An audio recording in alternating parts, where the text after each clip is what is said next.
Hey guys, and welcome back to episode 3 of the Road to the Euro series.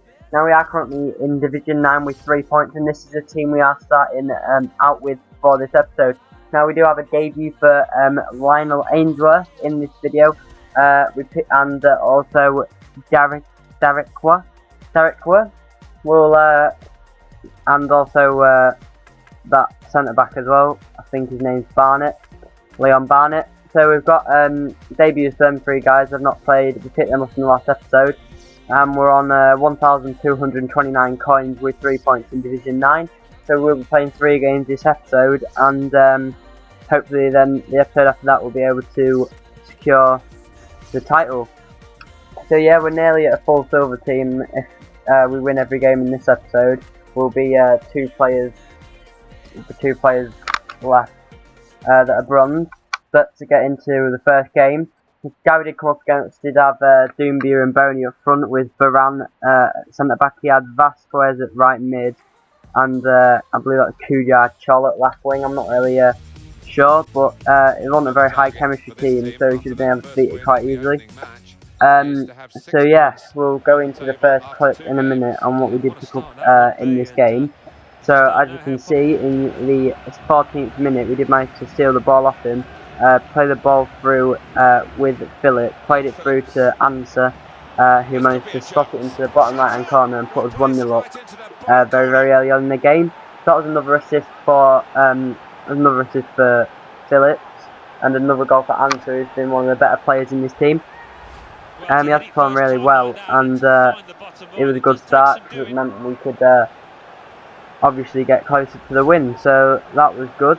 Now if we go on to the second clip in this video, we will see that it's half time, and I'll show you the stats at half time I think as well.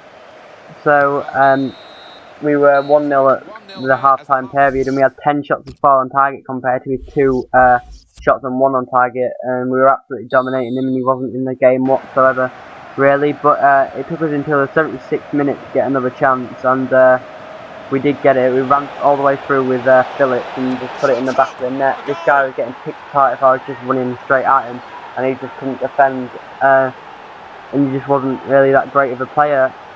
So it took us that long to score, but once we got the second goal, then we were just able to score a few more as well. That was a quite easy goal, but then I realised that I could just start running at him and he wouldn't be able to defend very well.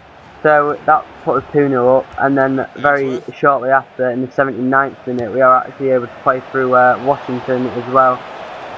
And he had quite a bit of room to spot it away, but it was a good save from the keeper, but he was able to put it into an empty net, putting us 3-0 up in the 80th minute. And I think this guy was getting a bit angry. I could hear him through the Xbox, and he started crying and that. He was about 12. But yeah, he was getting a bit mad, so he just kind of lost his head a bit and couldn't really play as good as he'd wanted to. So he was getting a bit upset. So I just started messing around and scoring a few, tried to get another goal.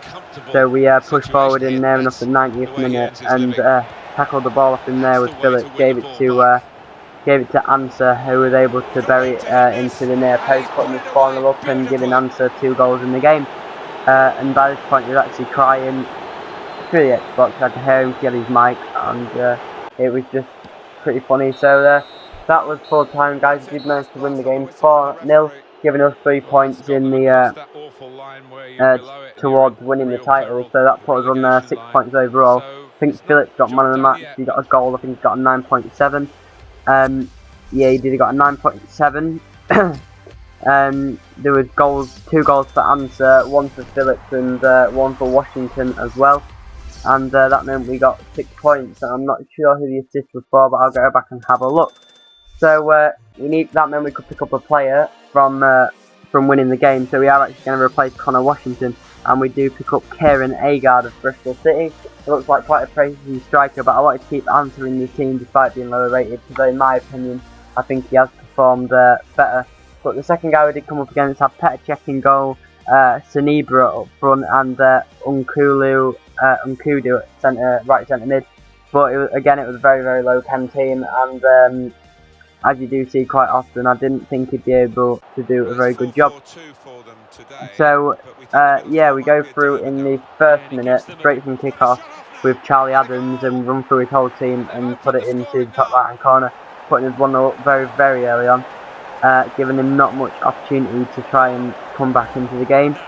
So that was a positive of the game, because it meant that we didn't really have to defend very much and we could just get them and then on our side straight away. And then we made it 2-0 as well in the 15th minute, very shortly after, as you see, playing the through ball through there and putting it near post with with Kieran Agard for his debut goal. So that was a great start, obviously 16 minutes in, and then straight from kickoff, we actually get the ball back as well. Take the ball from kickoff, take it off them with Ansu, play it through again to Kieran Agard, who manages to slot it into the bottom right hand corner, meaning they get 2 goals in about 2 minutes. And that put us 3-0 up in under 20 minutes, which obviously didn't make him very happy, because at this point he decided he had enough of the game and decided to rage quit, giving us 3 points. So there's a confirmation of the goal there with Agard, and there was an assist for Ansa as well, and Kieran Agard got 2 in his debut, and as you can see there, as soon as he gets to kick off it gets paused and he does actually rage quit.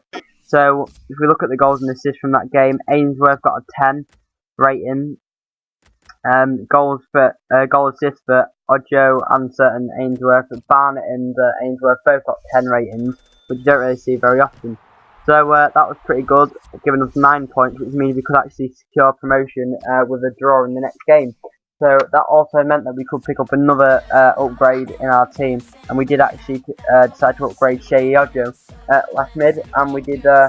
It's been alright for us, but I thought we needed a bit more pace on the wing, so we did bring in Rolando Aarons of Newcastle, who are now going to be a championship team, because Sunderland beat Everton yesterday. So yeah, Rolando Aarons will be starring in the 3rd and final game of the episode, and as we do go into that 3rd and final game, we come up against a guy with a 97 chem BPL team with the likes of Lukaku, Deulofeu, Naismith and Cam, Zabaleta and Terry, Mignolet, Azpilicueta, Mason Carrick, Montero, and then some random centre-back from the Norwegian league in defence, which obviously lost in the chemistry. But in the 9th minute we run through with Zach Ansa, who lays it to Ainsworth, who manages to slot it in. Keeper nearly saves it, but it just went in, putting us 1-0 up in the 10th minute, again getting an early lead on this guy, as you'd expect in the lower divisions, because obviously they're quite easy and we haven't been coming up against the best of teams. I don't think we've come up against any full chem teams in this series so far, but that put us 1-0 up, as I said. It was a not great finish, but you know, it snuck in anyway, and that meant that we could take the lead there.